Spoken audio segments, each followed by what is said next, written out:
transmission, pulling it up on my own, and this will be... I need to pull up my character sheet here. Oh yeah, I think you gotta do the same.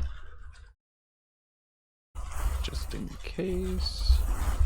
Yeah, this should be the first day there's an actual encounter. Supposedly, but this should be the actual day there's an actual encounter first off. Okay. Oh, I'm also really dumb. What? If you just subscribe, what are you doing, Wolfie? Absolutely nothing. I haven't even started. I mean, I started, but like, I haven't even gone anywhere that much yet. Wait, who the heck? It was. Who the heck? Wow. What? What? How did you get in my stream, Coda? Hello, welcome on in, Coda. Do I know you?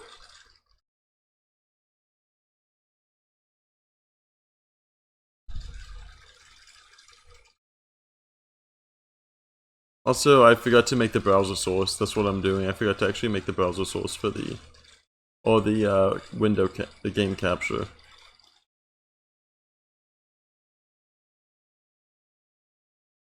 Add source...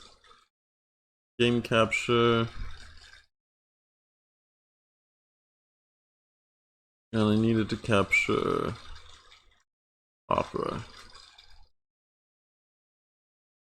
Oh, if you're streaming live, do you want to switch over to that Discord channel for music? It didn't matter, it turns out. Okay. I just gotta figure out why it's not capturing Opera. Hey Kotaru, how did you find my channel so fast? It just went live. Or was that... are you one of the people I know already?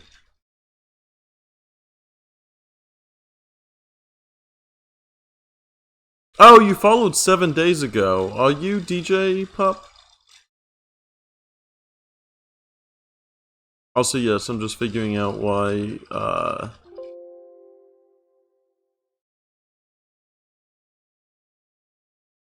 so, game capture does not work.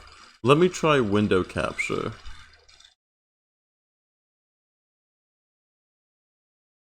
Oh. Yep, I just need to find something. There we go. Okay, that worked. What? Now why is that? What is...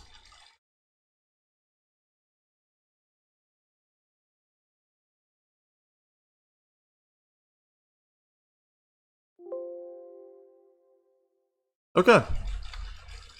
The window capture should work, and I'm actually going to extend it so you can see the roles. Because unlike regular DnD, we don't have to crop the right. So everyone can actually see what the roles are.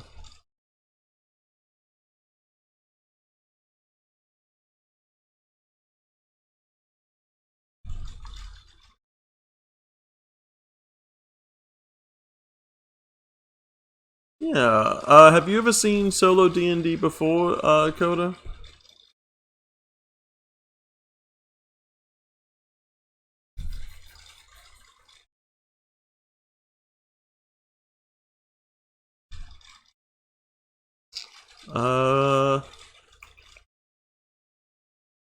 Last minute thing is I'm wondering why... okay, so I didn't hit save.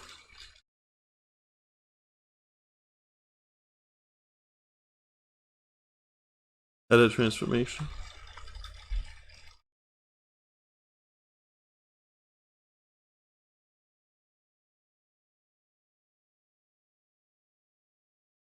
And stretch to fit. And there we go. Okay. We are good to go. Okay, so, Coda, we are doing, duo GMless, DnD, where we basically, instead of having a dungeon master, we roll on a table to figure out what happens next.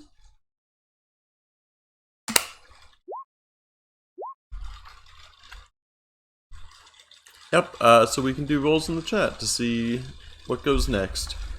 And I will since I will be recording this, I'm going to do a quick recap of the previous day's notes. So we have a good way to kind of catch up, as the first day of notes were done off stream. So the session 0 was done off stream. So we have our two characters. Keno, the 43-year-old asthma sorcerer, was in the same war on the side with Skoll, who is a 134-year-old frost elf mage. It is now post-war. Keno was fighting regularly, and through the high tensions he had his sorcerer and celestial powers awakened. With his draconic bloodline in the past, ended up causing him to lose control, and this resulted in the killing of a lot of people, including some of his allies. And this has caused him a great guilt on his shoulders. He does fear ever coming into contact with those souls again, and that is kind of where he was post-war. He was given an arrow from the elves in honor of the service, as well as a necklace in the shape of a diamond that contains holy water. It helps him stay calm, and it reminds him of his celestial nature, but he is still unsure of its significance yet, as he received it when he was very young. Skoll has magical orbs that he can have fly around him, as well as a nightmarish doll that gives him strange dreams at night, yet he still holds on to it for a reason. The story started with them as chore people to a wealthy village.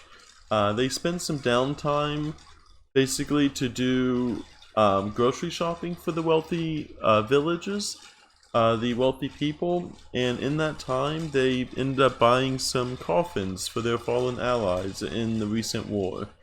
The coffin shop owner was a merfolk who used the shrunken ships as free wood to make his coffins, and is very delighted at the idea of wars, as it brings in both customers and obviously new bodies. He mentioned that there was another war erupting between the Underdark and the Fae, and this has caused shifts in the area and environment that every now and then will crop up whenever there is a high battle taking place on the other realm. The portal to those realms are done in the major city to the south, and mostly that is where the souls go whenever they die, either to the Fae to live a bright, illustrious life, or to the Underdark to live in the same filth that they did in the I'm trying to talk, Wolfie. Sorry. Wolfie, I'm trying to talk. Please, control yourself. I'm trying to talk. Sorry. At least wait till after. They went to... Thank you, but give me a second. So the shopkeepers... So the shopkeeper seemed to be running out of good wood since the war has ended, and all of the new coffins causing him to basically run out of most of his good stock, forcing him to kind of put together some pieces of wood. They bought the coffins and went to the grocery store after, as he needed to prepare the coffins for travel. They are not ready to go back to the main city where they started originally, and now are finding themselves in this new city and trying to find ways to earn coin. They recently went to the grocery store to buy food for an upcoming noble's wedding. Due to the war being over, and there they discovered an herb vendor that mentioned about a circle of druids researching a life-giving plant that they believe can bring back some of the dead from the war, which has Keno especially on edge, but also excited at the thought of maybe being able to right the wrongs that he originally did by killing some of his allies in the war. So he would like to go to north to investigate the Druid Circle, as well as get away from the south, where that bridge between life and death is a lot more ambiguous. But they needed money, however, so in order to make it to the mountains, they decided to look for odd jobs around the city, and that led them to a shipyard where a Wolverine ship owner, ship maker actually, says that he's been having reports of strange phenomenons at sea that has been sinking some of his ships and interrupting his trade business. So they are hired on as guards along with a few others to ensure the ship has safe travels.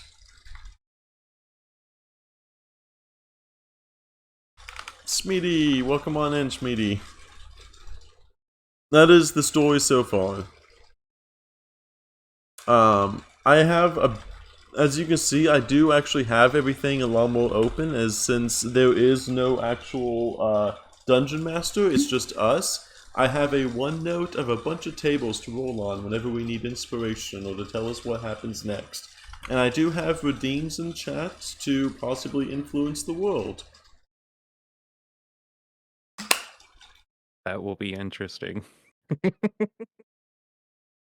So now we have gone and approached this Wolverine person who is mentioning all about the trade, probably rambling on a little bit about what's been happening lately, as they kind of try to figure out, hey, you know, what is going on. And just for example, to find out what personality they are, go ahead and roll a D100, Wolfie. We can figure out what kind of personality that this Wolverine has. 60. They are a very cruel shipyard owner. Even though they have been, as one can imagine, a ship owner who is, or ship maker, as someone who works very long into the night, you can imagine being a very rough and gruff kind of individual with almost that kind of primal sense of dedication to their work. It can lead them to be seen as cruel, as they have not only quotas, but their ships have to be so perfect as to not cause any deaths, as being, you know, ships have basically the only thing you have at sea is your ship, and if that ever happens to fall, then so does everyone on the boat. So they run a very tight-knit workforce here, which obviously he cares about greatly. Hey Kimpan, welcome on in. So that is where we are today.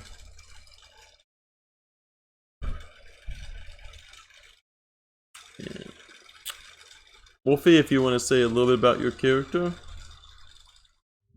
by all means. So,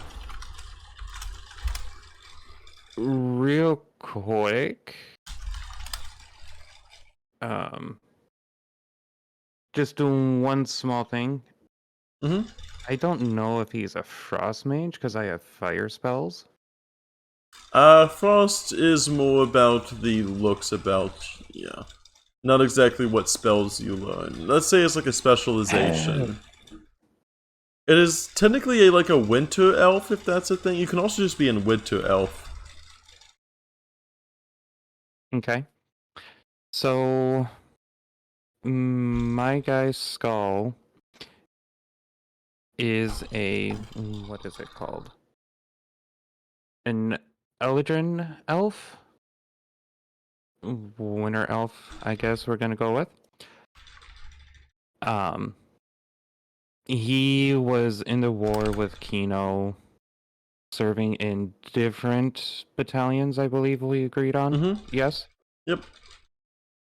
And we ended up going to this Undertaker shop,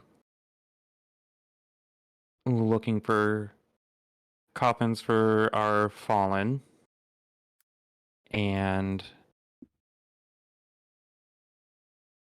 ended up hearing all these rumors. His backstory. He hails from a distant land. He attended a school for magic for many years. After a while, he returned to his home, seeing everything has been destroyed, and the wilds and elements have started to claim everything back into itself. After he has seen all this back at his village, he wanders around for a while before joining up with an army. I'm looking for more mysteries of magic to learn and study to get better mastery and skills over his magic. And while he's on this journey, he's also looking for clues as to what happened and if anything remains to even be found for it.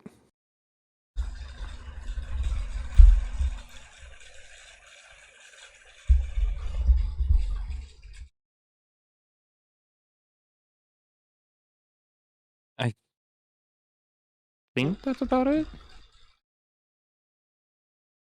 Uh,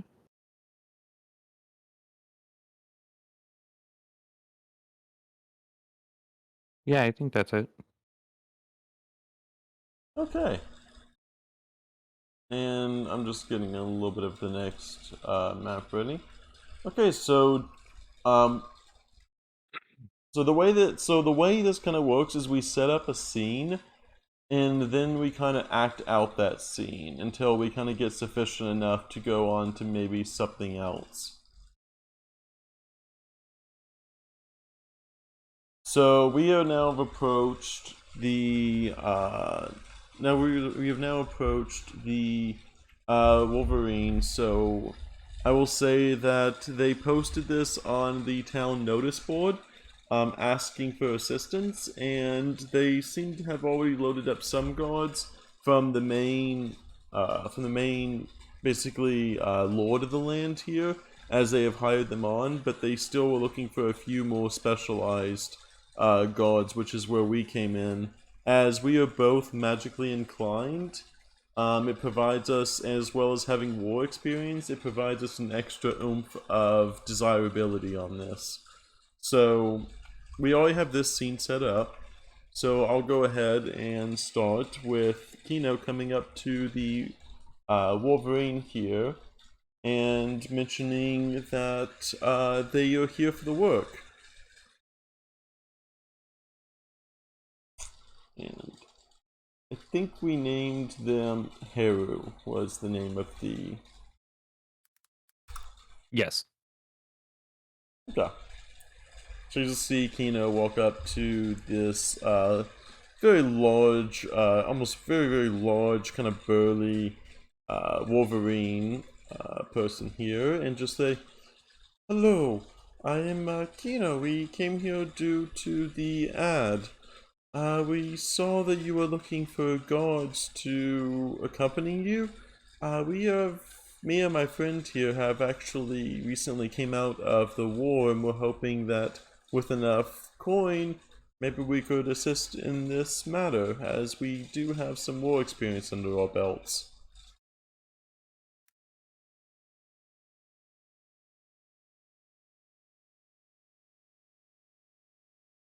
You kind of see the Wolverine kind of barking orders to some people down below, as they don't seem to initially look over, as they seem to be kind of almost yelling out orders, being like, "No, over there!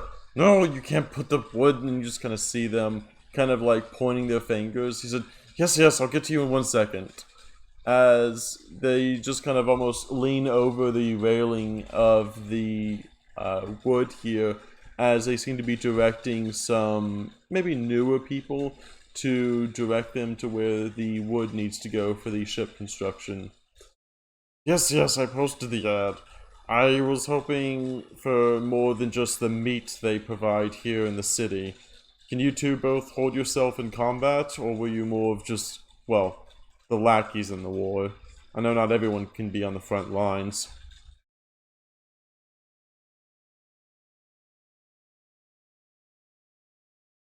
So I look over at Keno and quirk an eyebrow as the Wolverine speaks. Because you mentioned that we were in a war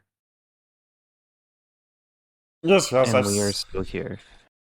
Yes, yes, I've seen many of those soldiers that come by here. They will proud themselves around as the heroes of the battle, and you find out later that they were nothing more than guardsmen to the king, like nothing more than dogs to the rulers around here.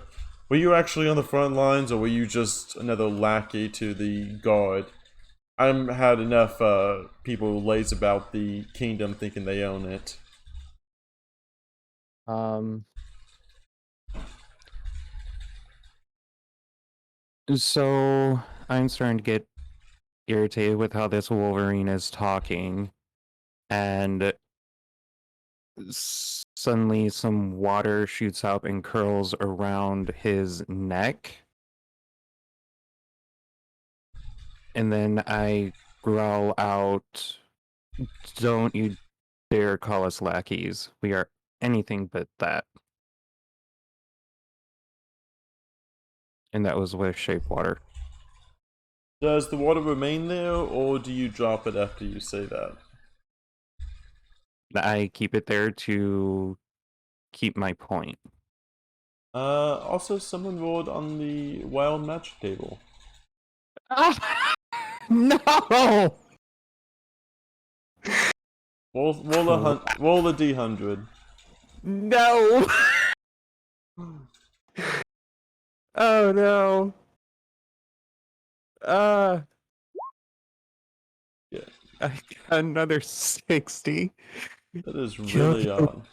me. Ah. I have to look up what this spell does. Um, so instead of not only the water, Oh but no. a fifth level evocation spell. Okay, you not only cast shape water, but as the magic begins to well in you, you not only cast shape water, you cast Bigby's hand, which I am having What to does look. that do? You create but instead of a hand, it's a foot. You create a large foot of shimmering, translucent force in the unoccupied space.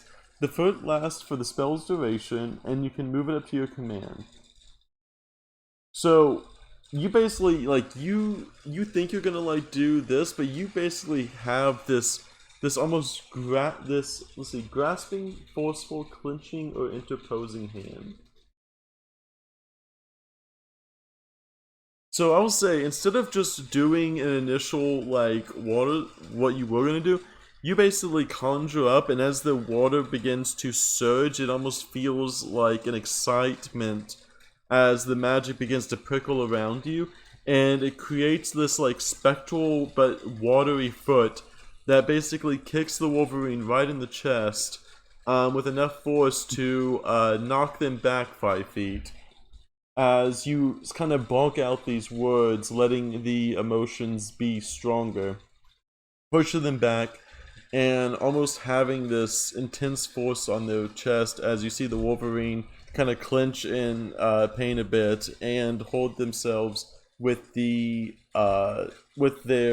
claw against their chest as they look up at you, and you just see what you were expecting. You kind of did more than what you were expecting to do. You're trying to make kind of a smaller intimidation kind of style check. But with this, you basically knock some sense into them as you see this large grin appear across the face of the Wolverine, as you kind of hear through gritted teeth that is exactly kind of hear through gritted teeth. Ha! It's exactly the kind of people I need on board here. I don't know what the hell has been going on in those oceans, but I definitely don't need any kind of lackeys, and you seem like you actually know what you're doing. Tell you what, if you could keep doing this kind of stuff on board, you're hired.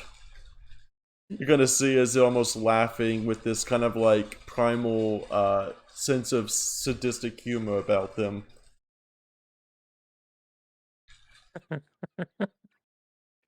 I can't. Okay. Okay. I gotta check something here. Also, you do have a floating foot next to you for the next 1 minute. um, As the foot basically stomps down on the ground, creating basically a barrier between you and them, as the foot just plants itself confidently on the ground in front of you.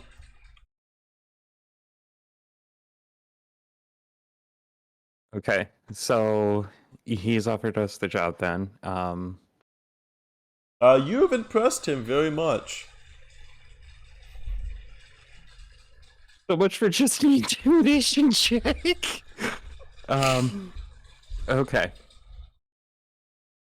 So, hearing that we get the job, I release the shape water.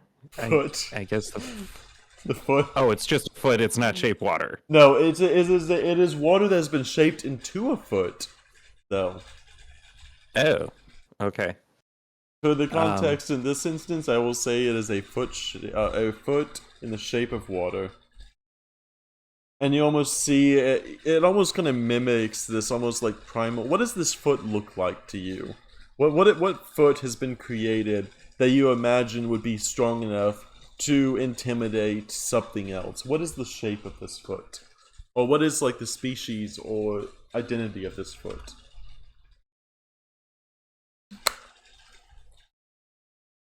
That is a good question. I can roll on the species table if you'd like. Yeah, let's do that. Roll the d25. I already know that. I already know. I already know what the table is.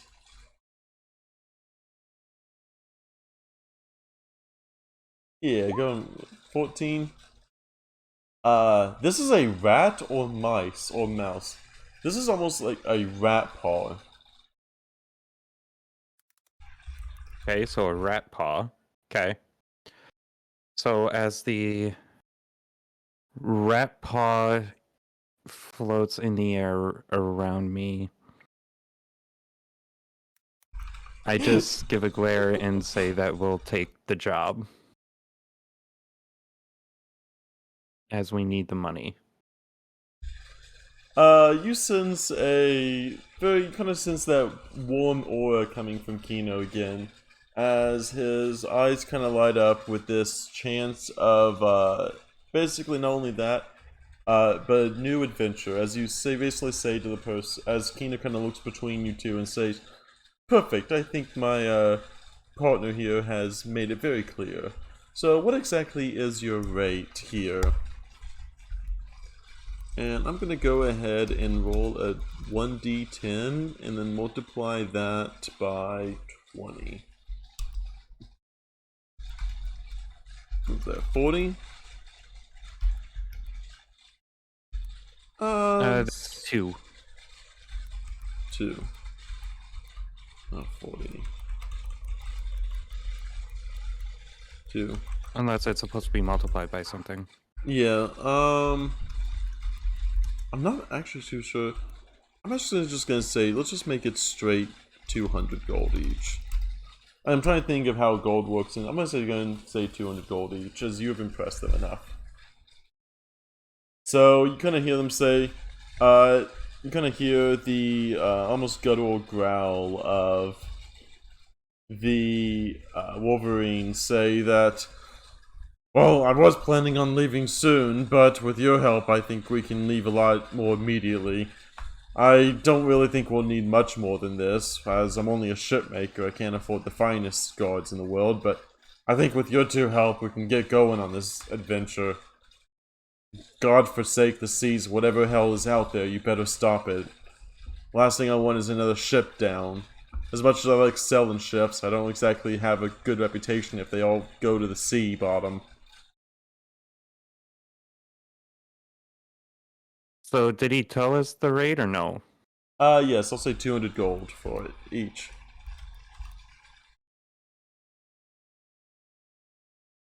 So I look over to Keno and ask, does that sound like a fair price for you?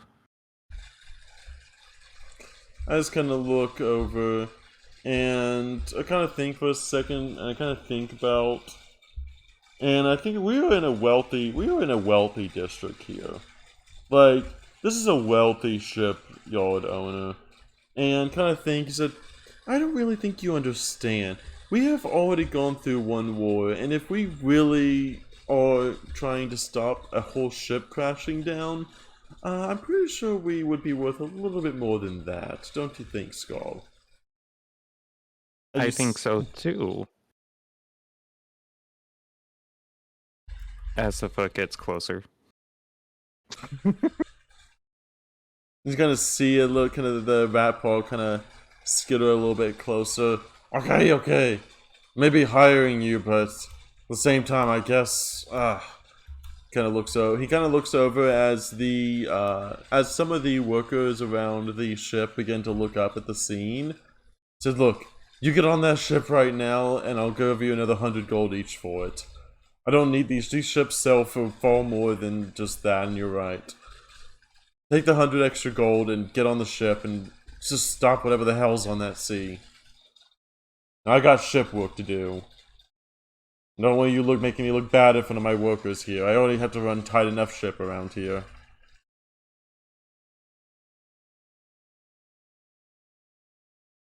Looking back over at Keno, I say, I ask, what do you think? I think 300 gold would. I think 300 gold would get us enough to be able to get to the mountains. I think that would be decently sufficient, as we don't really have many other options, and the last thing I want to do is buy another cantaloupe for some rich noble trying to buy for their daughter. I'm a little bit sick of the fruit trades here. Thank you, Wolfie. You're welcome. I give a nod in my head and look back over at oh goodness. Haru. Haru? Haru? Haru the And Wolverine. nod my head. Then the price is agreed.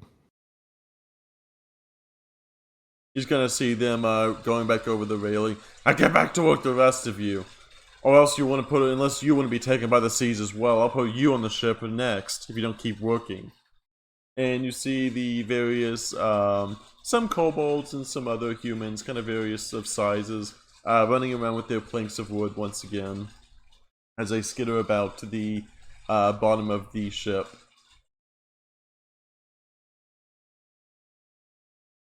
I'm not gonna go through a whole dock scene, so I'll say we are on the boat and traveling out to sea.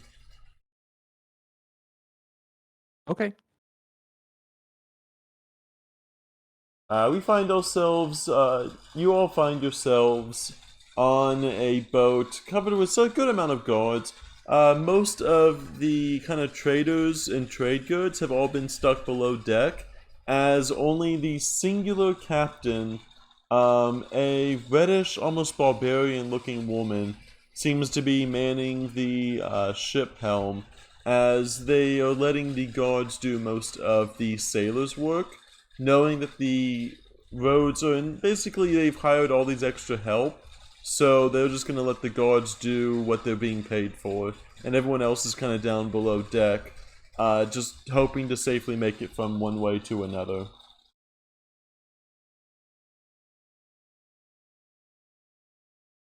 And now we get to actually roll on the sea Encounter. table.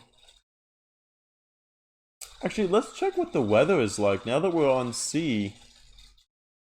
Oh, good point. Because this would definitely, as it was a strong windy day before, as you make it all out to sea, three D20s. 3. Mm-hmm. 8, 4, So 5. we have. Wow, my rolls are bad tonight. Where's my ones from yesterday? Roll 1D100 for me. Okay. Boom. Oh my goodness. The lowest of all the. It is. It is. Even though you were expecting some kind of grand storm or some sort of something to come from the sea, everything seems to be. It is not only not windy. There is almost no traces of wind, as what normally would be propelling your ship is now gone. The wind is now almost silent, as the weather and the rain and everything just seems to go quiet. All around you, there is nothing more than just a small, salty dampness to the air. But everything seems to be almost as quiet as you can be on the middle of this ocean, as the waves begin to go just as the waves don't even move. It almost is like you were stuck in this time space where nothing seems to be happening. Okay. And let's see where these. And now I can go back to the actual sea encounters.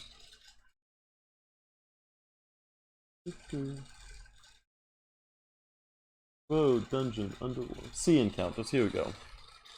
And now I roll a d12 and a d8.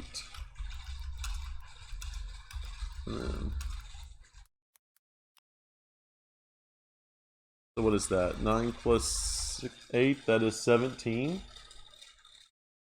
Yep.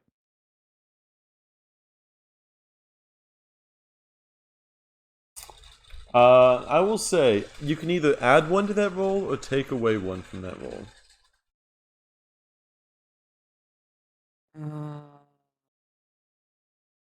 Because 17 is icebergs, and I'm not really interested in having icebergs right now. So add one or take away one. Okay. You know what? Why don't we leave it to chance? I'll roll a d6. Even, we add one. Odd, we lose one.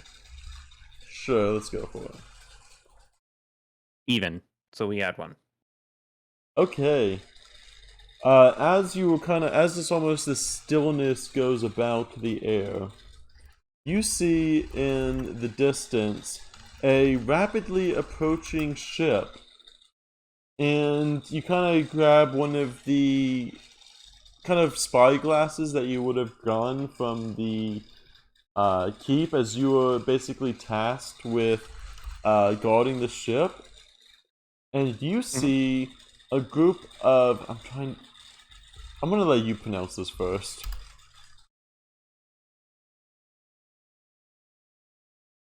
Sawagan? Sawagan? So do you know what those look like? No. I didn't either until I tried to look it up. You see a ship with a whole crew full. And this is actually the perfect time. It is uploading the image right now. Mhm.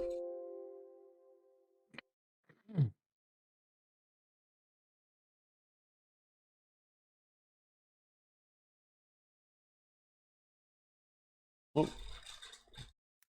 You see a whole shipload of these people coming, just a bunch of these soldiers coming directly at you. As there does seem to be on the ship, you kind of spy one mage in particular that seems to be, out of all the other people who seem to be manning the different areas around the ship, on top of the high peak of one of the sails, there seems to be just a lone sanguine. I think it's pronounced sanguine. One lone sanguine sitting cross-legged on the top, and there seems to be a magical air about them. Okay.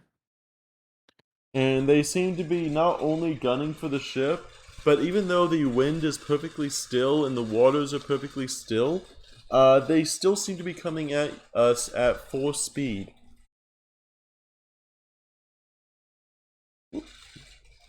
Mm. And they ran right into the side of the ship, causing the whole ship to turn and tilt a little bit. A large portion of the ship beginning to kind of crack a little bit under the pressure. And go ahead and let's see. Roll, what's, how many monsters would it be?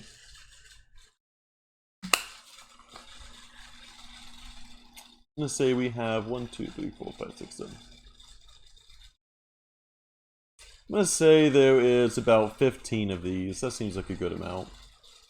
Oh, good lord. Okay. Because we also have other guards here too. Fair. Okay.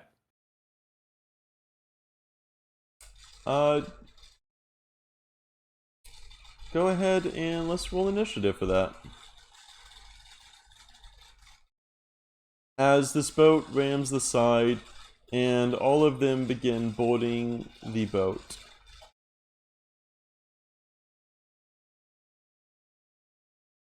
Oh, give me just a sec if we're going to be doing it this way. So my initiative's +3. How do I edit that? You should just be able to click on it like regular D&D. Yes, but initiative has a +3, and my sheet has nothing because I'm using the Beyond. You should be able to click initiative button on D&D Beyond.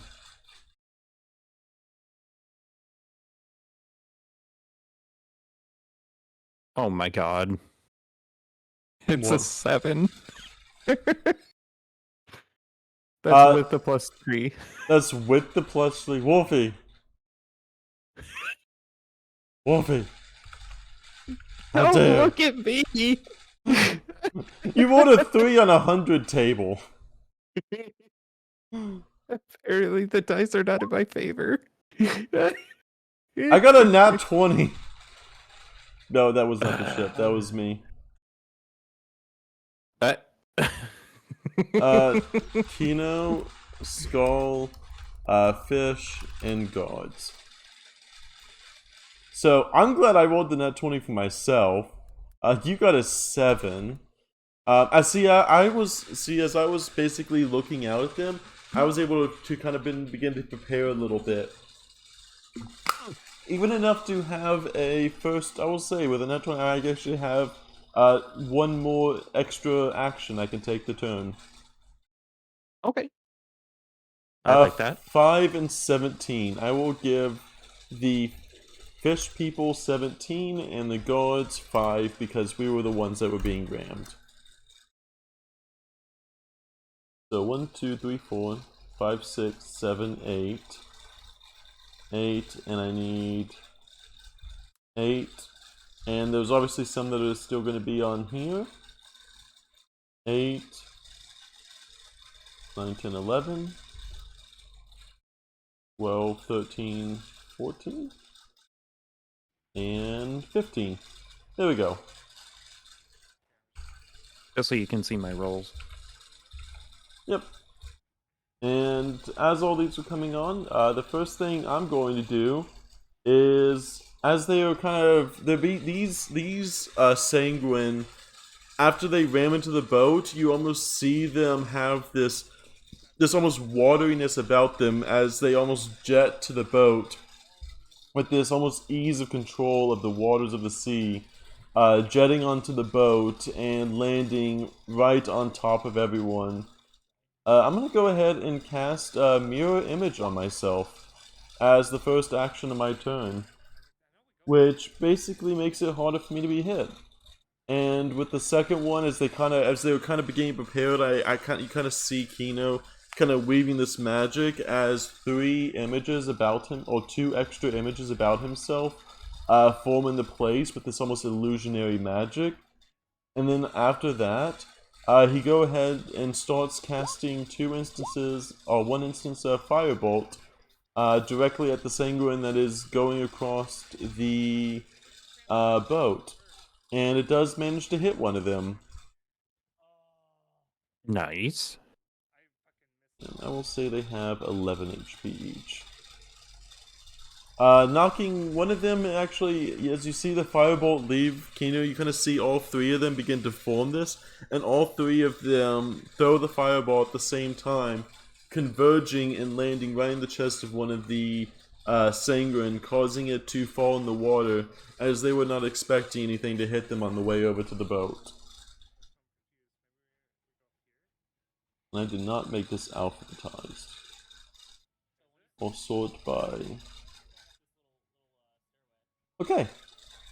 That means it is the fish people's turn. Oh no.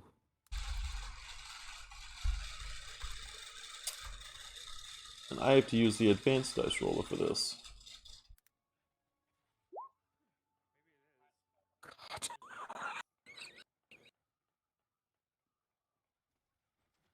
With 7 to hit, I will say they knock out. I will say they knock out one of the guards, as they all kind of begin to pile onto the ship and knock out one of the guards and make one of them very wounded.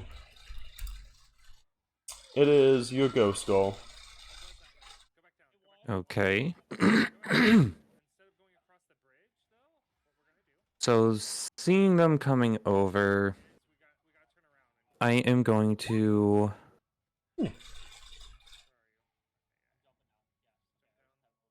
What was that for? That was just to check what damage they would have in general. Oh, okay. So the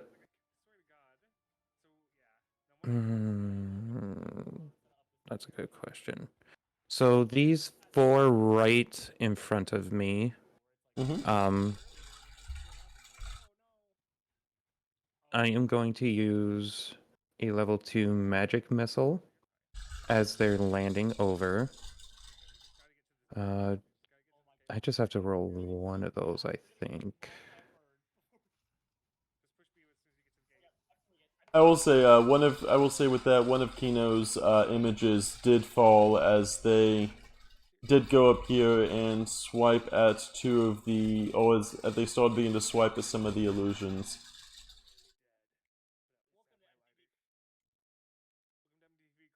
Okay. 4. So that does So 4 damage to those 4. you can make them hit the same thing. So with magic missile, you basically can fire 4 different bolts, and each one of them can hit the same or different target. I'm gonna go for different targets. So I'm going to go for, and this is gonna close out my screen for a minute. This one, this one, this one, and this one. So they all lose 4 health, right? Yep. So as Okay. you kind of have this buildup of magic, you kind of take a second to kind of shake yourself, seeing as all of them kind of approach so fast. And as you do, you kind of have this explosion of missiles coming out of your hands, almost having the missiles just begin to form around you and spread out in all directions, hitting each of them just a little bit, making sure that you kind of plunge the missile into each of them where you could find some exposing your flesh.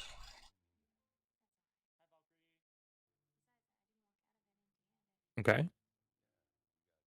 Do I also have a bonus?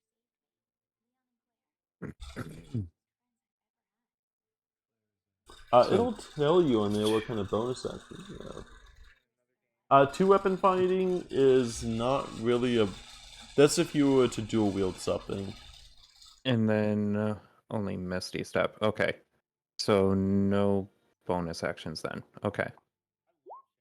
That is gonna do it for me then. For that round. You see the guards attacking, and did I really only get 2 things above? +3. I'll say +3. Okay. And as these are trained guards, so that is 3 successes. 16. Okay, you see the guards, as they have almost had this with practiced ease, seeing one of their own fall into the sea as he was grabbed and thrown over. you see the guards begin to basically form up into a guarded stance, getting into a formation which they have practiced with greater ease, and they both knock out this one as well as this one, stabbing them and surrounding the merfolk. They got a little bit too far when they jumped on the boat, causing both of them to begin to leak this almost greenish ooze onto the ship as you see this greenish blood begin to pool on the ship, as well as the captain pulling out a pistol. And as one of the merfolk, or one of the sanguines, are basically going for, the sanguine is running up the steps with their kind of makeshift weapons in hand, and you see her pull a pistol just straight out of her belt so fast, and then put a hole directly in the head of the sanguine, having it fall to the floor and basically not alive anymore. Oh, She has a very good pistol. I see that. That's a good thing for us.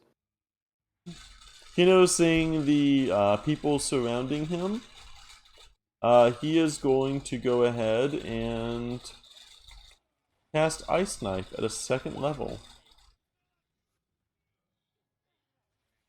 And he is going to go ahead and try targeting. I don't know why I didn't roll the. Oh, I think it's because I need to be on the page. And he is going to be trying to target the mage that has been causing. That he thinks is causing the water to be the way it is.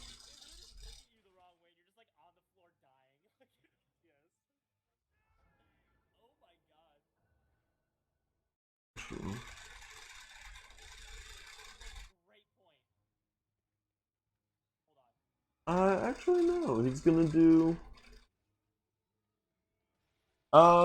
Actually, Skoll, make a dex save for me. But with advantage. Dex save with advantage. Uh,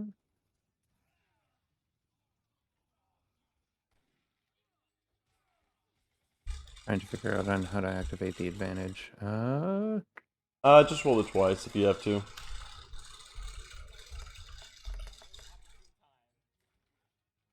I'm 18. pretty sure 18 is good. Yep. So, you kind of see Keno beginning to weave the magic, and as he kind of tries, he kind of see what you were doing, but instead, instead of having this missile, as he tries to kind of form this missile in his hand as well as what you did, it's a little bit more unstable, as it explodes in this almost icy,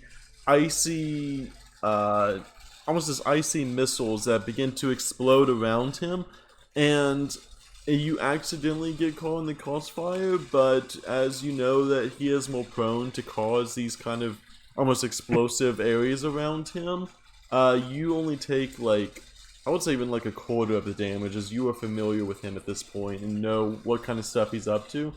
So you only take I'll say 3 health from this, as everyone around him. So, real quick, as a reaction as well, can I Mhm. do that? Wait, where is it? Oh no, Absorb elements, is that what you're thinking? that's what I was thinking, but I don't think that's a reaction. It is a reaction. It would reduce the damage by half. It's already only 3 damage, but it would reduce it by half, which would I think then be 2. And not worth it. I'll take the 3. Uh, one of two of them begin to kind of seeing this explosion around him. 2 of them dodge, but one of them gets cross hit, and as they weren't expecting, the 2 illusions, were basically he couldn't tell which one was casting it, and it explodes on both of the illusions. Begin to have these explosions of frost coming out from them, hitting and basically puncturing the chest of this one, causing them to fall to the floor with a little tiny ice flower that comes out of their chest where it was embedded. in the shape of a dragon. And the other two end up getting hurt. Actually, these are the ones you damaged, right? Which ones? The ones around Keno. Yes. Fine. Half? I'll say actually two of them. Uh, Not only does the magic missile almost kind of begin to radiate and stick within one of them, but then the ice begins to basically puncture that same wound, hitting that kind of magical forming missile even deeper into them, and having it basically pierce directly through them, leaving a gaping circular hole in them with that kind of magical spark happening in the middle as they clump to the floor. Ooh. That leaves one, Okay. two, three, four. Four left on the boat. I am just getting that 20s left and right. You will see some more Hey, of those the. rules, come on. I'm You will sorry. see the rest of them begin to swing over with practiced ease as they see some of them as quickly as the fall. They seem to be replacing themselves just as much, landing themselves onto the boat, getting two of the guards. Okay, no, not okay, and then get two of the guards, and are able to get two of the guards and throw them overboard, letting the sea claim their lives.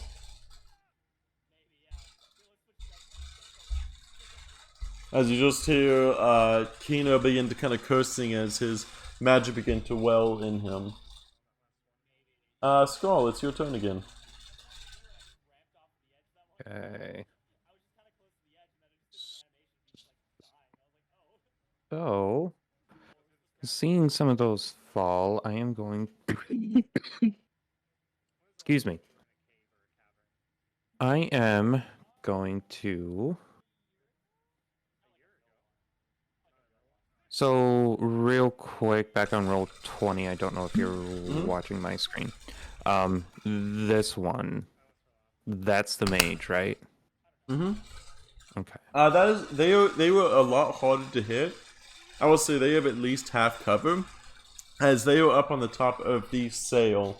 Let me put them up. They are on top of the sail in a seated position as magic still begins to flow around them.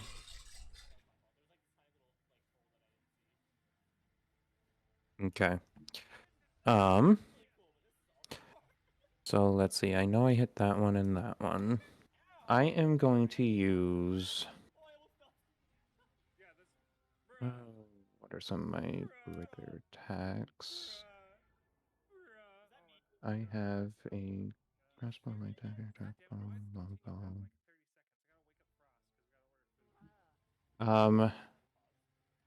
So simply because my image has a longbow, by the looks of it, I Mm-hmm. am going to shoot a longbow at. Oh wait, Use do firebolt. I? You can use firebolt, but I'll say that's just use that for the longbow damage. Okay, Yeah. so Click the one on the right. Yeah, there we this go. one. Yeah. Okay, so I am gonna use the longbow, aiming for the mage on the top of that sail.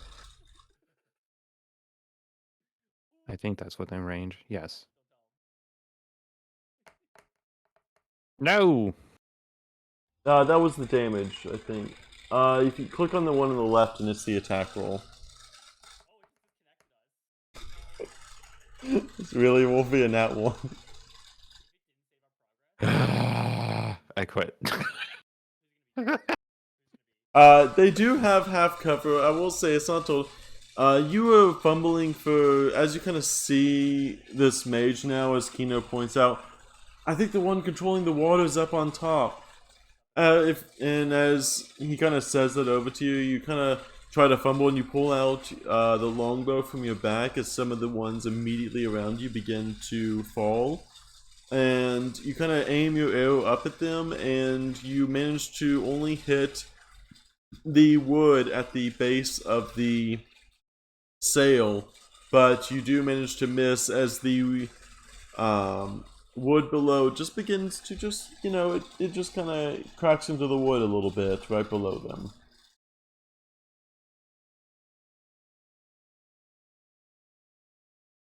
Okay. You can also move a bit too if you'd like.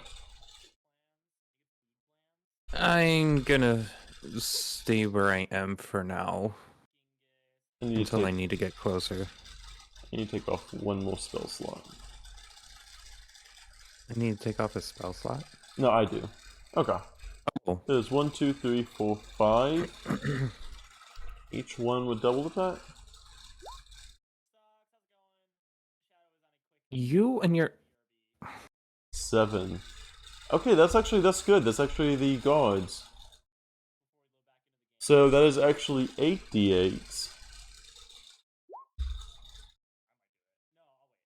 36. 1, 2, 3. Okay.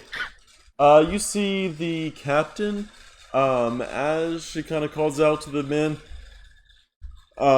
Says you kind of see her call out and almost like a hearty laugh. It says, "Nobody can overtake my pistol. I've shot countless of rats like you all."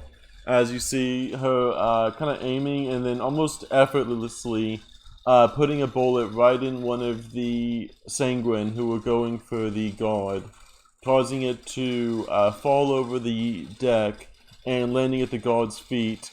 As the guard kind of looks up and kind of gives a quick glance over and a nod as he does a spin attack and knocking one of the other sanguine clean off into the water, but with a massive cut across their chest. Just hear that you kind of hear the guards yelling, Deca, is that all you got, you sea rats? Keno, seeing all this, is going to try to target the mage himself.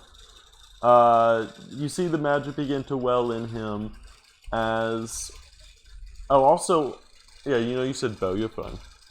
As he is going to try to make a firebolt directly at it. And he tries to attack the sanguine up top, but as it is covered, you just see this firebolt begin to form from his hands and shoot out, and only managing to light one of their sails on fire. oh no, there's fire there. Yes, there is now fire on top of that ship. Cool. As the sails begin to burn a little bit. 1, 2, 3, 4, 5, 6, 7, 8.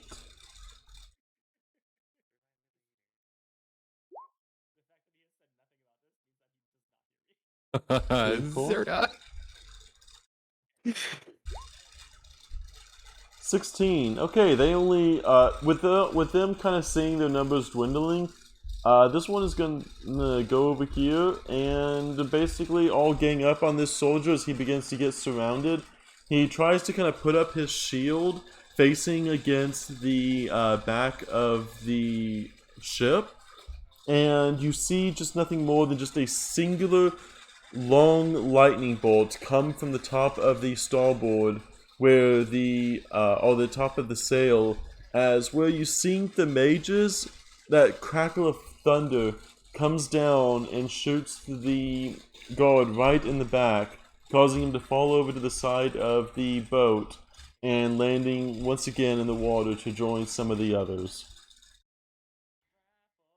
And he will have blue flame. It is your go, Skoll. Okay. So, pulling this up. So, seeing those flames on the sail, I am going to use my control flame cantrip and make it to where the fire grows bigger up. Okay. That way it kind of starts burning the feet of that mage. Okay. Go ahead and roll a d12. D12, okay. Boom. 9. Okay. I will go and say that is half of the. So as you kind of as you see Keno, you are used to his unstable magic at this point. You kind of see the fire begin to lick away at the sails, and you hold out your hands and you begin to kind of chant as you will the fire up, having the fire begin to leave instead of engulfing the sail below. You see it almost move as if it is a liquid in the air, moving up to the top of the sail and beginning to almost encase this surrounding where the mage is, as the wood around it begins to crackle and burn, causing the fire to lash out at the body of the mage on top, shifting his focus from attacking to now defense, as he begins to cast this ward about himself, still taking some fire damage right before he can get up his shield about himself.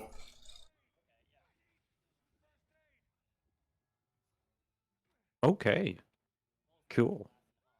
You have 4 gods left. 2 of these things, so let's go ahead and roll 2d8s.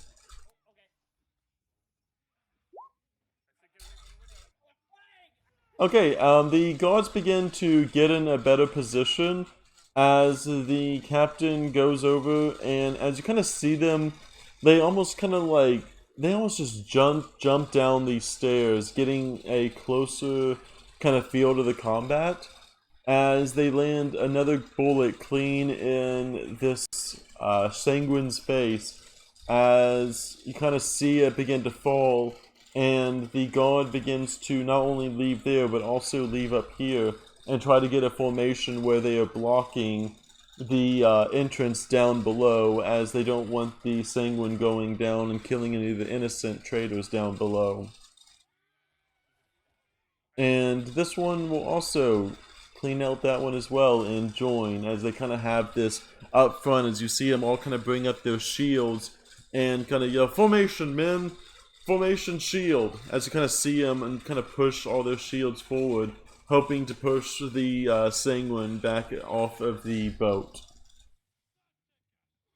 Keno, seeing the fire, is going to try to add to that, seeing as the elemental nature around the mage is, he's going to see if this is his chance. He is going to fire at the mage while he is distracted. With advantage. No. You're gonna see him and he's gonna shoot, and you think that you've now been able to, actually I will say that's a spell. Let's roll on the, any nat ones is a roll on the wild sorcery table. Oh no. Oh no. Nat ones on spell attacks, even cantrips, will find themselves on the sorcery table.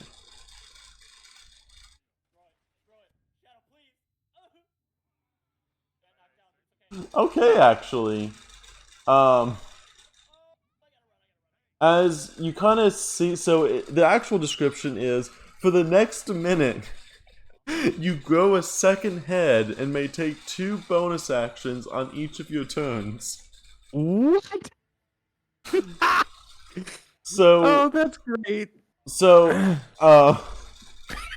so hold on. So as you see Keno, you kind of see him almost beginning to form this firebolt in his hands, but instead of just having the firebolt, it almost kind of goes out, and this almost ethereal dragon head kind of comes out of the side of his shoulder, and instead of pushing the fire out through his hands, it begins to breathe this extreme fire out onto the deck in front of him, as it almost kind of tries to just breathe up into the air, this raging, almost draconic head begins to almost fight itself, like it is fighting as just part of him, growing and just kind of having like a little companion on his shoulder, breathing fire, but sadly not hitting the target as the target is very far away, and he is just breathing fire into the air. 1, 2, 1, 2, 3, 4, 5, 6.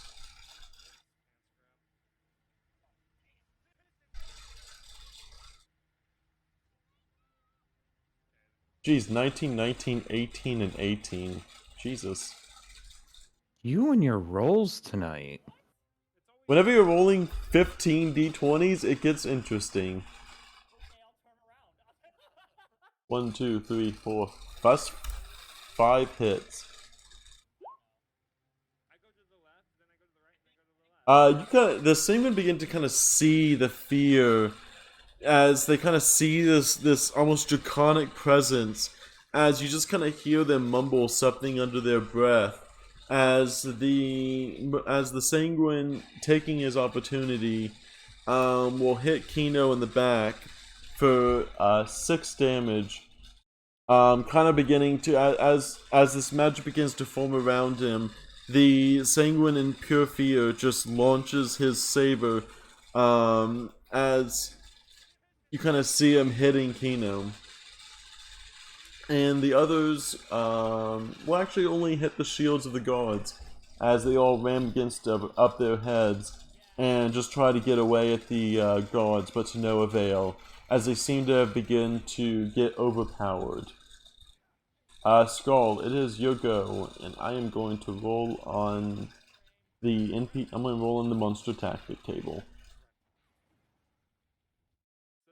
Roll on the what?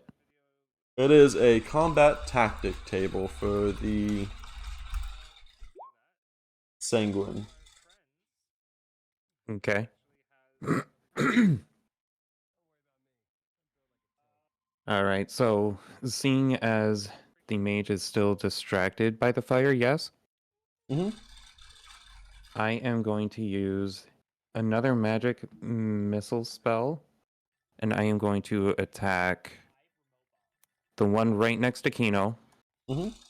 and then the 3 directly in front of me. Like those 3 in a row. Yep. Boom. Ouch. Really? 2? One. What is that? Oh, is that the magic missile? Yeah. I didn't get. You need to have. You know the ice knife does more damage. It does, but it also damages other people, so I'm kind of holding back for now.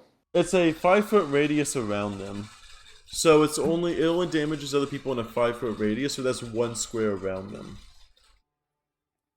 So, for example, if you were to hit the bottom left Sanguine with that, it would take 1d10, and then it plus everyone else around it would take, I think 2d6 damage on a dex save. And they also take half on a failed save.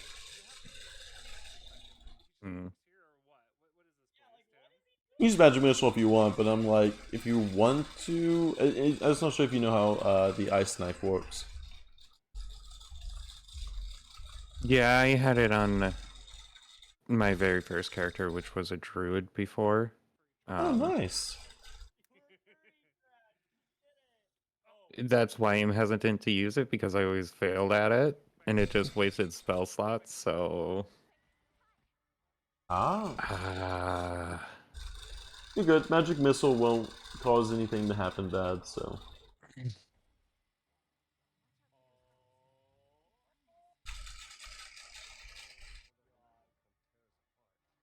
But, okay, so those guys take 2 damage each. Yep, all 4 of them you see as you kind of begin to weave this magic once again, as they've seemed kind of distracted, as the guards begin to almost push them back against the edge of the deck. You line it up, and you just have... Actually, since all three of them are lined up, I'll go and say you are shooting all three bolts or directly in front of you, and it not only does that, roll the d20 for me. Okay. Boom. Okay. Hey, I got that 20. So I'm gonna say it not only each bullet is fired with such ferocity that it not only attacks the target in front of you, but you shoot all three magic missiles directly in front of you in such a way that it pierces through all three of them in a line, causing 6 damage to each one of them as you kind of pierce each one of them, and it goes all the way through and lands at the deck behind them, seeing as you have just lined up a shot against all of them. And with 6 damage, as some of them have been damaged in before, that actually knocks out all three of them, as they have been so pushed back and distracted that the almost this needle-like thing just fires these 3 pincer shots right through the bodies of all of them, causing all three of them to fall with this magical like radiance shocking around them, sparkling as you kind of see that air around them begin to almost vibrate with this magical presence. And I will say with the guards, that leaves, I'm most likely assuming they don't fumble too hard.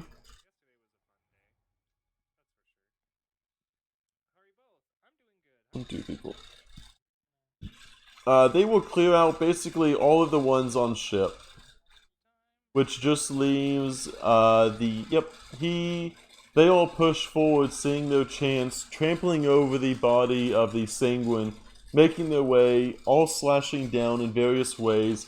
The Sanguine hissing in this almost this guttural tongue of aggression, as the Sanguine is hissing and being stricken by all of the guards in unison, falling and landing at the feet, with one getting a lucky blow into its back, causing it to hunch over, with the others bringing down their swords on it as well.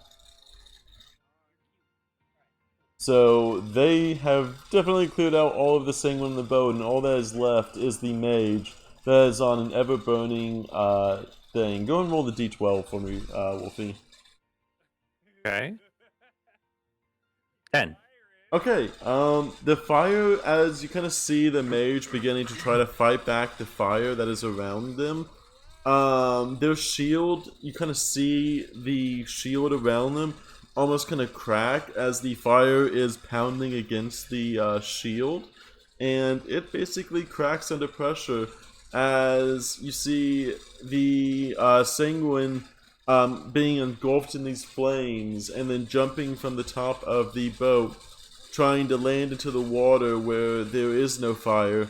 But as they land into the water, the fire that was around them does not extinguish, as it is a magical fire, and you kind of see them riding on top of the water, burning, and just almost seeing them go still, as you kind of see the scales around them begin to darken, causing them to no longer be able to handle that, as the life has now left them.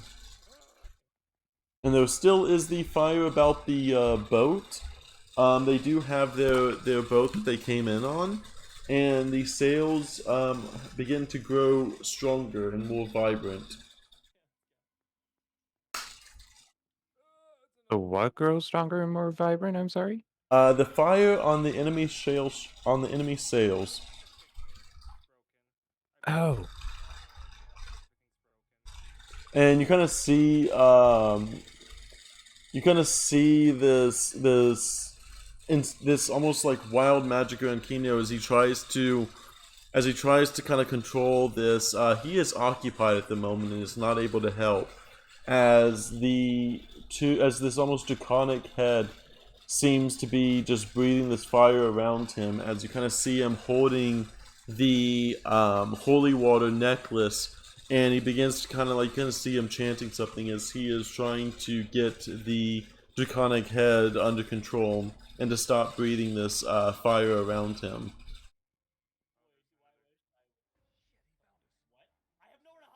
It is your go, Skoll.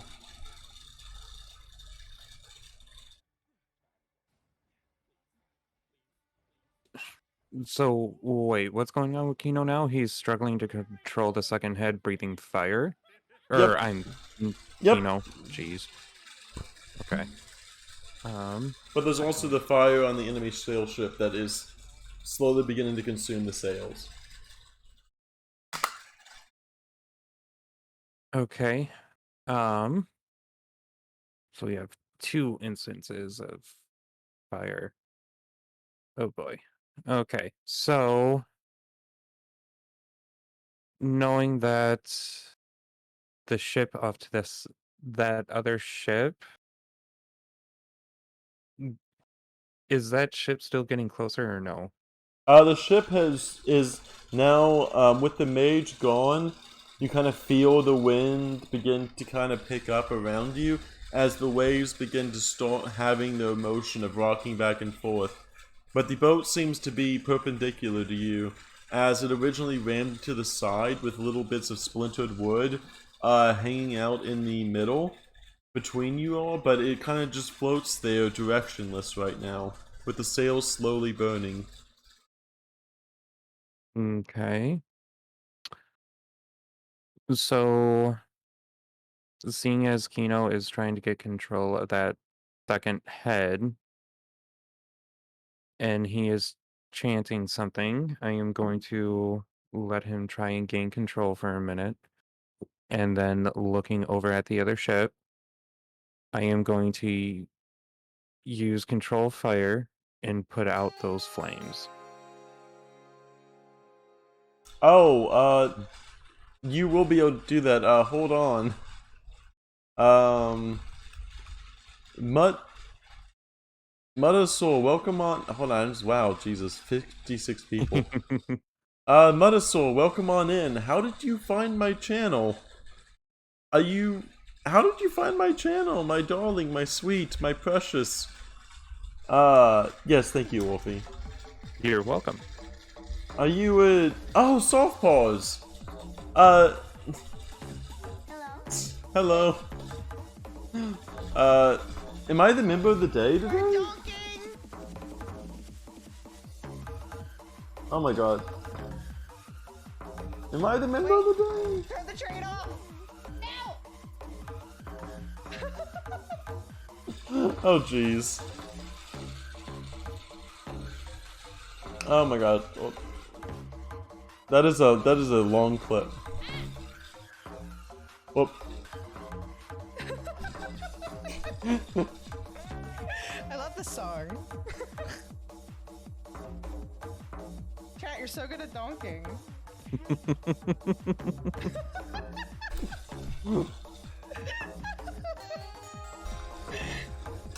Oh my god. I'm still waiting for the okay. Hi everyone. Oh, Shadow's not. Anyways, hi. So I'm actually not doing. I'm not doing art right now. I'm actually doing a D&D campaign. Uh, I'm doing a D&D, which I will tell you all about in a second. Mystic Dragon, thank you for following. Yoku Arts, thank you for following. I do art sometimes. I do 3D VRMs. I do stickers. My co-host today is Wolfie. And Hello, everyone. yeah, and yes, I will hydrate. Welcome on in, everyone. Thank you for stopping by. Ooh. We're actually doing, like I said, we're doing a D&D campaign. It is a duo D&D campaign that is Dungeon Masterless, where we let random tables decide our fate and decide to drive the story forward.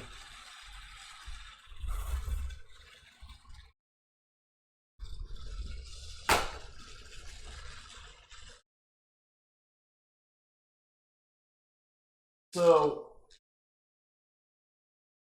there you go. So, as we were, oh my god.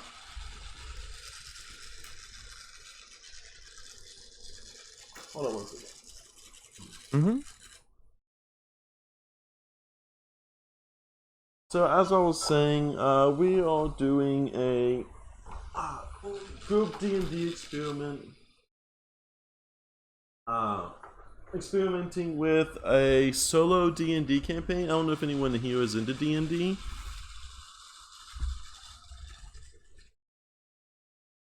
My computer's acting up. Okay, we should be good. But yes, we just finished up a battle with some fish people.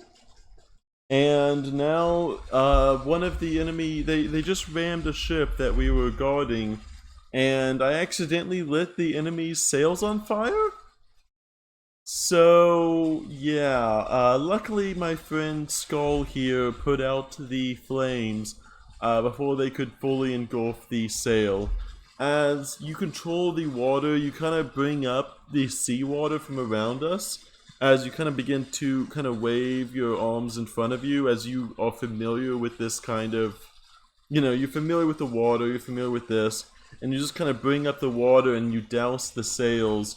You see burn marks now etched into a circular pattern around the sails, but for the most part, I would say that they are about 75% usable, though the giant hole in the middle provides much risk if it were tried to be too rough at seas. Okay. Give me a second, Keno is gone. After a few bits pass, you see the guards quickly go underneath deck, as they are going to go and check out the civilians to make sure none of the sanguine ended up getting below deck. As you see, the captain in her own right is going back to the helm of the ship to make sure that the ship doesn't crash now that the waves are started back up again. And now, what do you all do as after all this is happening? Keno, through enough kind of chanting and meditation, the head begins to go back into his shoulder as the dragon head begins to almost be contained in him once again.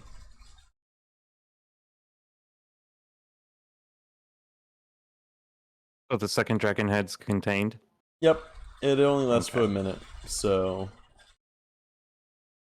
it is now no more. Excellent. Okay.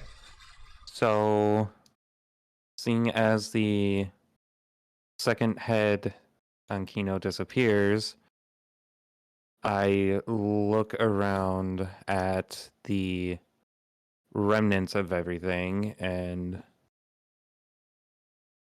I ask Keno if he thinks we should go and check out the other ship and see what might be on there.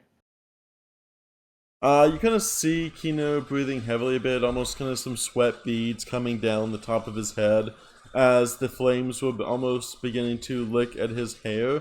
But with just enough practice, he was able to direct the flames in a non-volatile direction. You see him. You kind of see him shake it off. Panting a little bit, he says, "Well, I think we first should check out these bodies." As you see him kind of bend down to look at the sanguine bodies that were recently killed, and he looks and he says, "These weapons are rudimentary at best. I mean, sure, they could," and you just kind of see him kind of look through the weapon up and down. "These are child's toys compared to what we saw in the war, but they could easily take a trade ship if it didn't have as many guards. You're not exactly expecting to have, guards needed on the, wild seas, but Lord bless, if we didn't have us here and the guards, this would be enough to kill any commoner. I guess they've been trying to take easier targets and they weren't expecting us." Looking... Oh, No, go ahead. so looking around and eyeing some of the weapons that Keno's pointing out,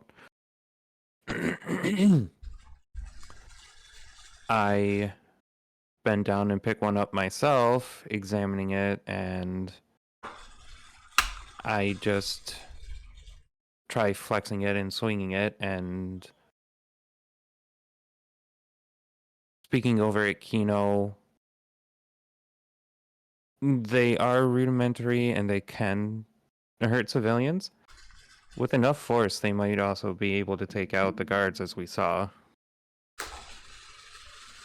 The weapon is just a tool. It depends on who's wielding it.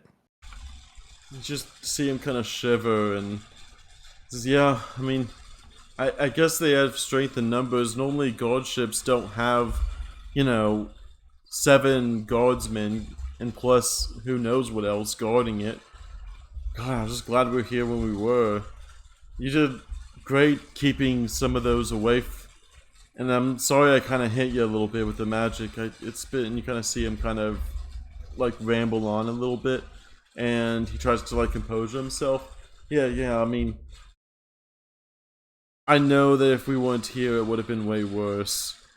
I'm glad we were here.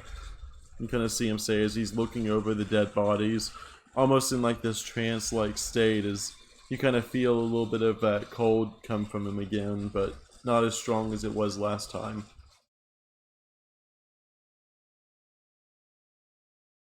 Okay, so feeling a slight chill from his mood change, I wave off the apology and say, looking over it, looking back around, I'm used to your volatile magic. Don't even worry about it. It was barely a scratch. Let's go and see what we can learn from some of these bodies or that ship. You say, but he says, before you do that, could you check out, I think one of them nicked me in the back when I was trying to control the magic, and I think it might have gone me in the back a little bit. Could you check that out? As you see him, as he kind of like turns around, pulling off like his initial kind of almost like his initial shirt he had on, as you kind of see this mage armor glistening about him, and you kind of, as if you were to try to get closer, the mage armor would basically kind of part around you, but you do see basically what you would see is a naked like chest, anyways, like you kind of see like the naked of his back with his shirt off, and you kind of see that mage armor being vibrant around him as it is his main form of protection. But you do look and you do see blood begin to kind of trickle from a mostly surface wound, but the blood does begin to kind of drip down into kind of almost down over his pants and stuff, as the slash on his back was able to get him pretty okay. I don't even know if I have anything for that. It's honestly just asking you to look at it. It's not like a healing thing. It's just asking you to look at it. Okay, so walking closer and examining the gash as the mage armor kind. Okay. As the mage armor kind of dissolves around me as I examine for a better look, I say to him that there is a nice sized gash on the back, and it is bleeding, but it's not heavy.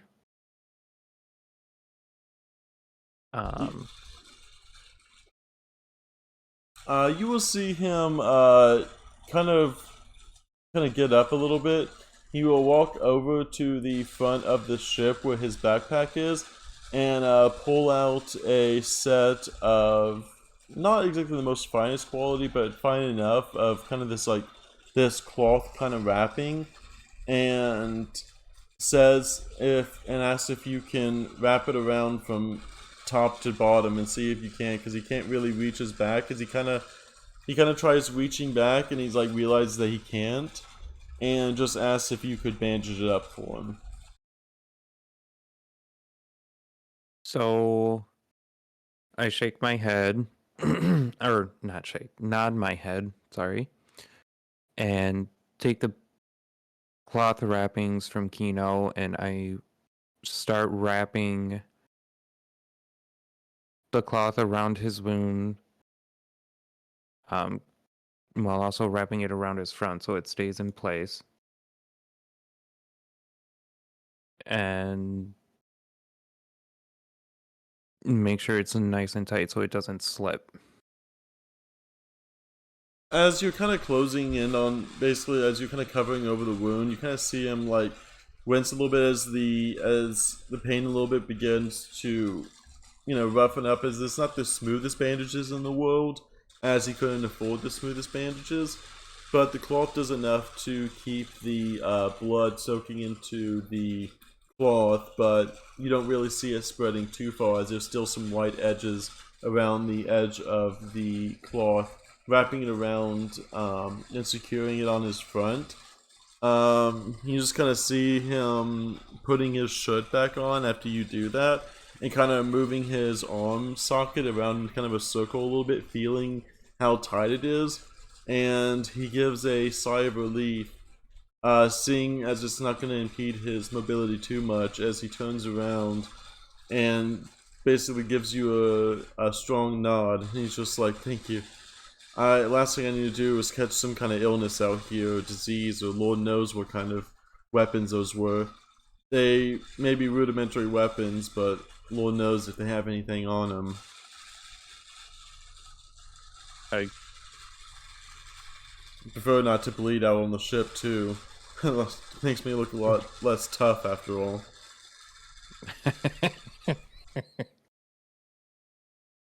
I chuckle at those words and I say, once we get back, we can have it properly taken care of so it doesn't get infected with anything.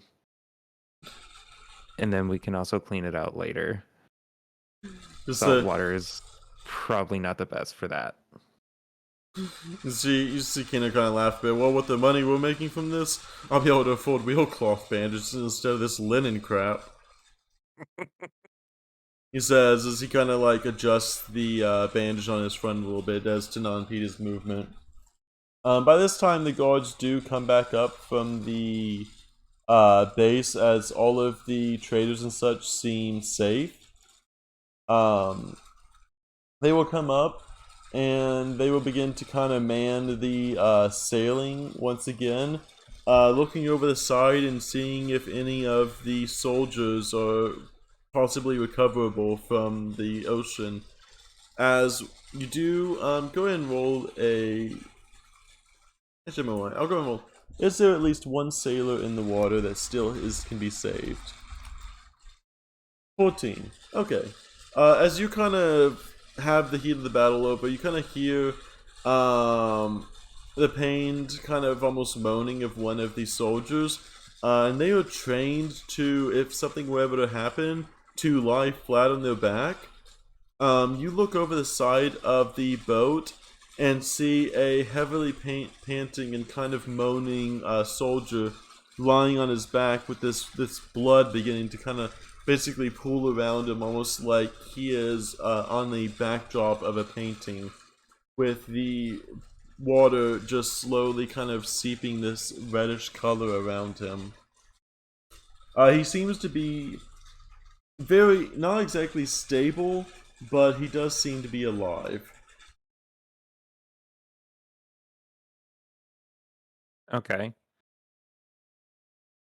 So, seeing the soldier in the water, and hearing the moans while also seeing the blood seeping into it, I am going to use shape water and kind of freeze a path to him, so then we can get him easier. Okay. As you kind of have this, as you kind of see, you basically form this ice or this water around, and you form this almost like these ice steps that kind of begin to solidify as his body was beginning to rock back and forth due to the waves. The water begins to kind of rock back and forth, and you stabilize the water around him enough that he basically lies motionless from in the water, and it allows some of the guards to, at least one of them, to go down and kind of grab together and are able to kind of get him back up on the boat. One of the guards has now been saved, though he is basically very, very, very badly injured. As you see Keno go over, and he kind of looks over the body and says, hold on, friend, I don't have much, but this should be able to stabilize you a little bit.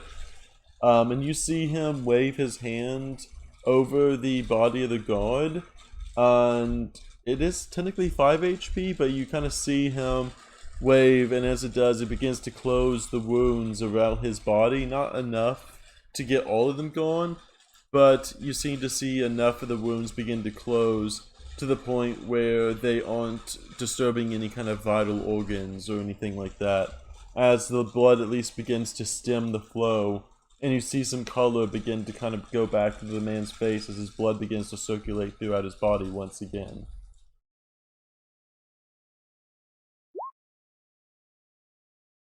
That's what that is.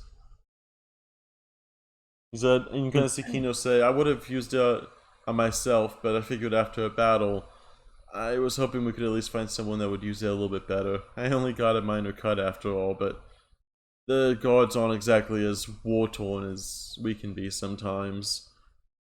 He says as he's kind of kneeling at the side of one of the guards, kind of just looking over him to make sure nothing else is too obviously bleeding.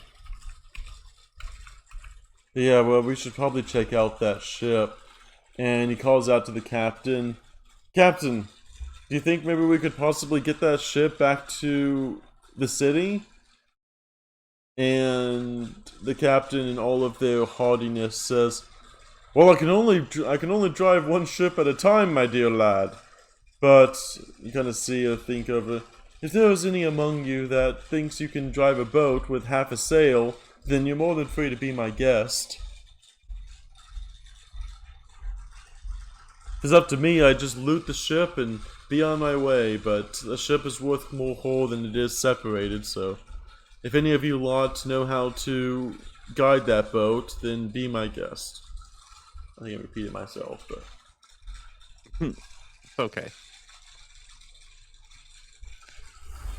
I mean, I don't know on how to sail, so I'm just shaking my head at her words. Let's see. What would you say? There is some tradesmen on the boat, along with some, I'm sure, commoners who paid for travel, even though it's probably a little bit more dangerous for them. What would you say are the odds that someone on this ship could know how to sail?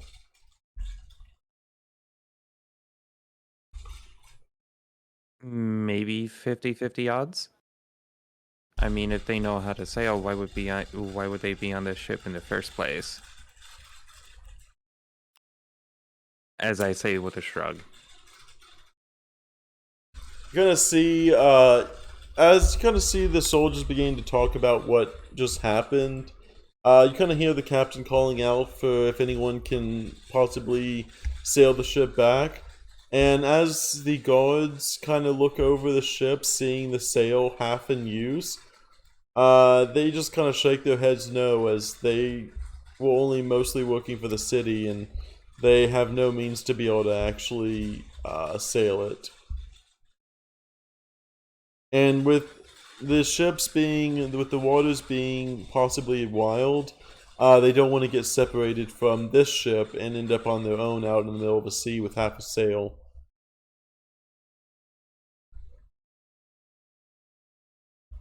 So the ship is not going to be sailable. However, we should be free to investigate it. Okay. I looking over at Keno as no one is offering to pilot the boat, as it were. Um, I say over to him, why don't we go investigate that ship while they watch over here? Well, considering the guardsmen are only kept to protect this boat, I think it'd only be right if we could, maybe check out ourselves a little bit and see what's on over there. I think that's a fine idea. As you see, Keno kind of beginning to invest, he kind of looks at the water and looks between you and the water and says, I'm not exactly sure how you plan on getting to that boat, though maybe.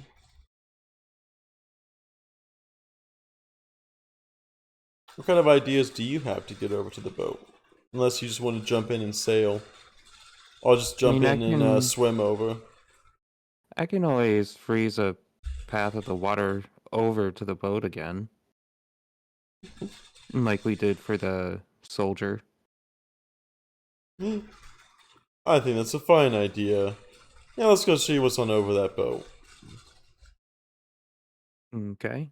So using my shape water, I freeze a decent sized path over to there. That way, if anything does slip, it's not as dangerous.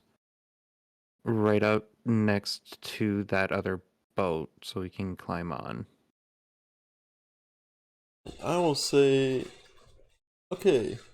So on that, I will say this is a... Yeah. Go ahead and roll a d10 for me. See how much gold we find on the boat.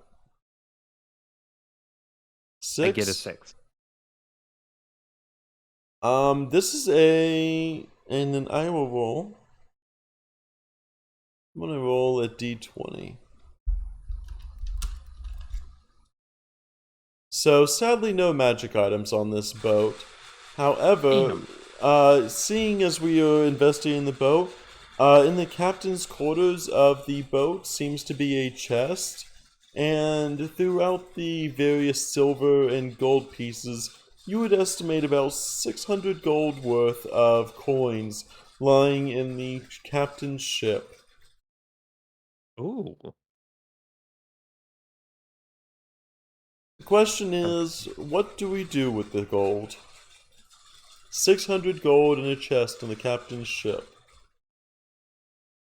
It's easily enough pocketable, but how do you react to it? I mean, seeing as all this gold, I glance over at Keno and I say, odds are they probably stole this gold. We don't know who it was from. We could claim this gold. So that would end up giving us, what, 600 gold each with our pay from this? Well, since I'm not exactly a fan of tracking down every single person that possibly could have came in interaction with this gold, gold is in itself, let's say, it's changed enough hands that I think if the final hand to change would be us, I think that would be pretty satisfactory. You kind of see him as he kind of eyes the gold over. I know, especially this could help us get over to the druids. With this we could buy enough supplies and travel equipment that going up the mountain would be a breeze. I give a nod and I say it would definitely help. I mean, we can't track who this all went to, so I say this was very rewarding, don't you? I think so. I mean, this would just be able to help us, and I think with this kind of ideas, maybe we can even get some magic items from the town. with them being as wealthy as they are, surely there's a magic shop in town, and maybe we might be able to find something to help us get up the mountain with more ease.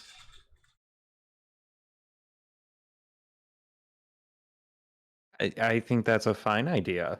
Let's keep the gold. Okay. We will pocket the gold. Um, Immediately right now it is in our backpacks, though I say that once we get back to town, let's buy a bag of holding. With this, we'll be able to afford a bag of holding, and then we won't have to lug around all this stuff.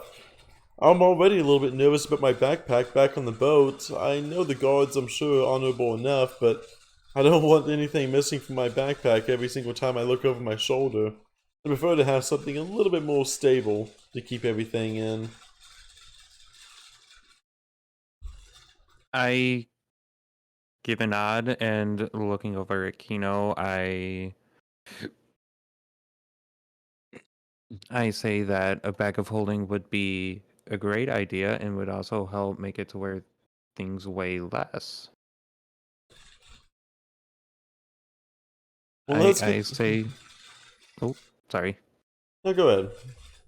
I say a bag of holding would be a good investment for the future. Well, perfect. Let's get this gold in our backpacks right now, and I'll go ahead and take it below deck and stock in. I'm pretty good at finding tight spaces. I'll go ahead and stash it somewhere where no one will find it. I'm sure with the commotion of the boat, people are going to be pretty busy and scared as is, so I'll just say I'm investigating, some of the boat, and I'll be able to find somewhere until we get back to shore. And as we're Okay. talking, you hear a loud war horn kind of coming from the direction of our boat, as the captain is blowing it, ready to leave and head back to the main city.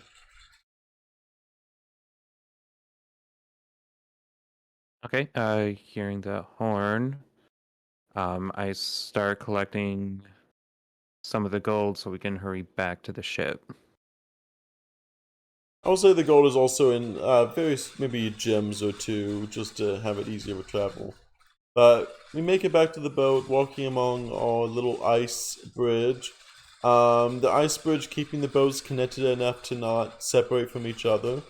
But we make it back to the boat, and instead of asking us about anything, the captain just begins to kind of turn the boat and start sailing in the direction of the city. Though I will say they stop at one of the ports to let off some of the trade as they do before they make it back to the main city, as they were also traveling some of the goods to another land. And I will roll that up next time where they visit. In the downtime, I will roll up what other location that they visited. But for now, we make it back, and we kind of see... They're on the other side now. Fair enough. We after we kind of wave off the captain as they seem to be piling on, and just piling on more orders onto the people across the boat. We make it back to the Wolverine as we see Haru once again, just as their usual self, barking out orders over the side of the railing. As you see Keno and yourself approach them.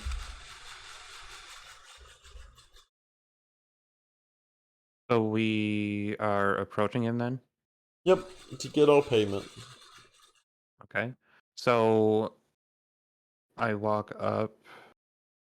I'll let you do the first talk this time. Okay. I walk up to. What is his name again? Haru? Haru, yep. Haru. Walking up to Haru, I explain what all happened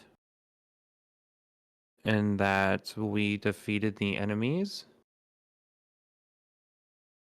Shadow. Um,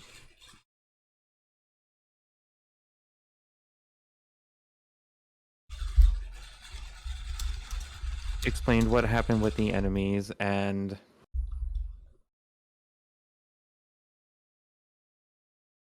on how we defeated them all, saying that the waters should be safe as we didn't run into anything else out there at this time.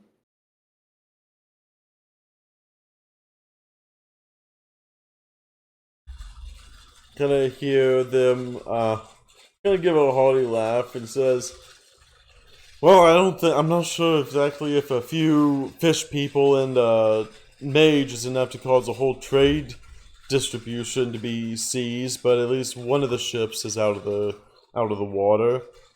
Lord bless if there's any more of them, but if this is enough to keep them out, then by all means. I'm afraid there's still something greater at work, but for now you've earned your pay, and I can't ask you to do more, so until the time comes, here, take your 300 gold each," as he kind of tosses you each a pouch that is pretty heavy for the general person, but as this hulking frame of a wolverine, he tosses this like he is tossing you, like, almost as nothing more like a bag of, like, rice or something. Like, he is just chunking this over at you both. As he is not really one to have conversation, but enough to appreciate what you've done for him.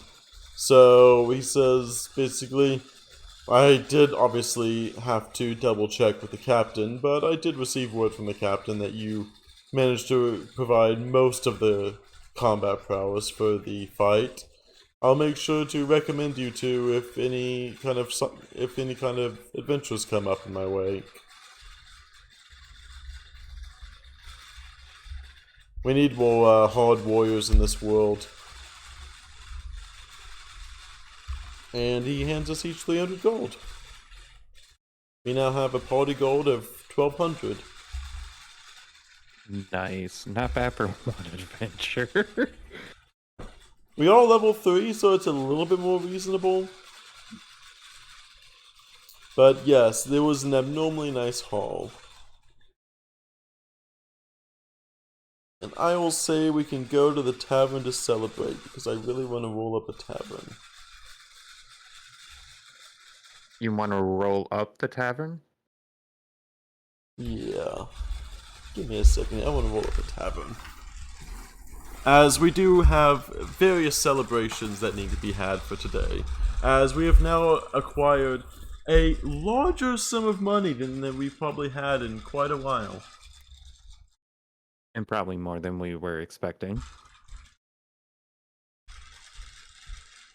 Roll 2 d20s. 2? Okay. I'll roll 1 d20. 12. Oh, okay. Oh no, this is for the So we go to a gambling den. The not only as we have acquired so much wealth, we decide to head down to the gambling den known as the Leaping Stag. The Leaping Stag. That's fitting.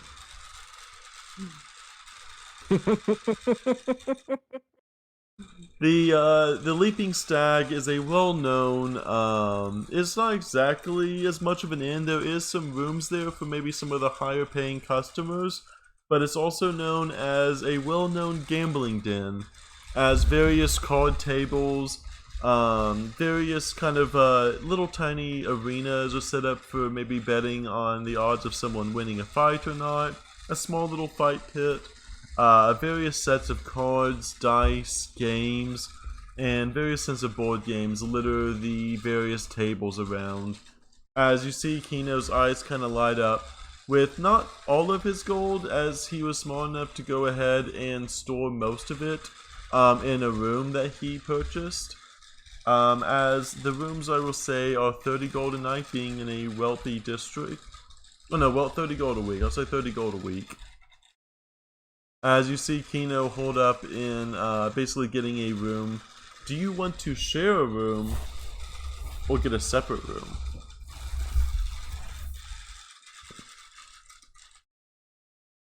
I mean, we could probably share a room.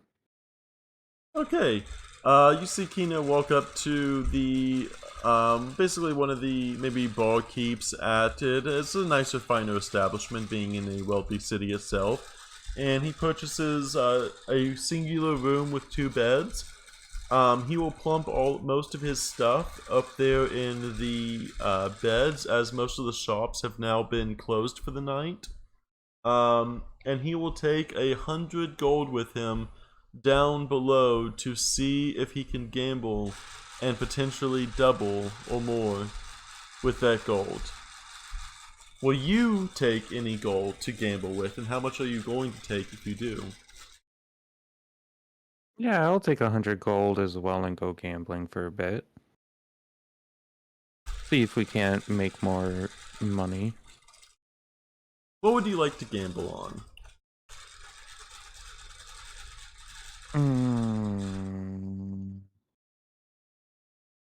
I mean, are we just assuming this is like a casino?